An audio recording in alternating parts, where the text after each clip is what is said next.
Bonjour Benjamin Roger. Bonjour. À la une de Jeune Afrique cette semaine, la nouvelle stratégie du groupe russe Wagner qui annonce vouloir désormais se concentrer sur l'Afrique. Que compte faire Wagner exactement sur le continent africain ? On a un peu envie de dire, c'est un peu business as usual pour Prigojine. En fait, il va continuer ce qu'il faisait déjà en Afrique, c'est-à-dire des opérations militaires, en particulier au Mali, et d'influence un peu partout sur le continent, et aussi de faire fructifier ses affaires et ses différents business.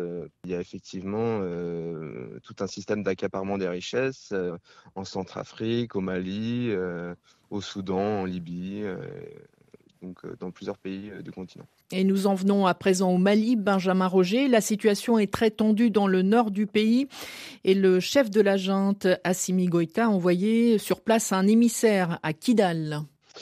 Oui, ça fait plusieurs mois que les rapports sont très dégradés et tendus entre les différents anciens mouvements rebelles du Nord et les autorités de transition de Bamako. Et le 16 juillet, pour essayer de relancer un peu le dialogue et renouer contact, donc le colonel Assimi Goïta a dépêché un autre colonel, putschiste comme lui, dont certains disent même que c'est le cerveau du putsch de 2020. C'est le colonel Modibo Koné, donc le chef de la puissante et redoutée sécurité d'État des services de renseignement maliens.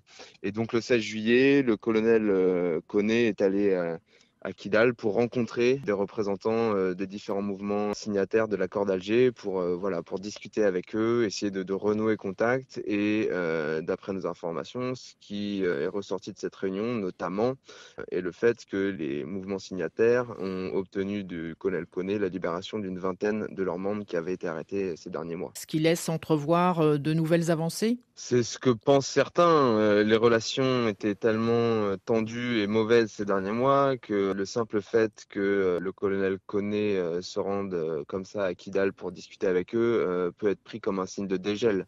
Mais il y a encore beaucoup de chemin à faire pour restaurer la confiance et renouer le dialogue et surtout relancer l'application du processus de paix d'Alger. Dernier sujet que nous abordons aujourd'hui, Benjamin Roger, le Sénégal, avec bien sûr la succession de Macky Sall qui ne se représentera pas à la prochaine élection présidentielle. Et dans son camp, nous dit Jeune Afrique, les ambitions s'aiguisent. Évidemment, les ambitions des uns et des autres dans son camp au sein de la majorité présidentielle Benno Bokk Yakaar se sont aiguisées. Et voilà, il y a plusieurs prétendants sur la ligne de départ et qui espèrent être désignés comme dauphins par leur chef de toujours, Macky Sall.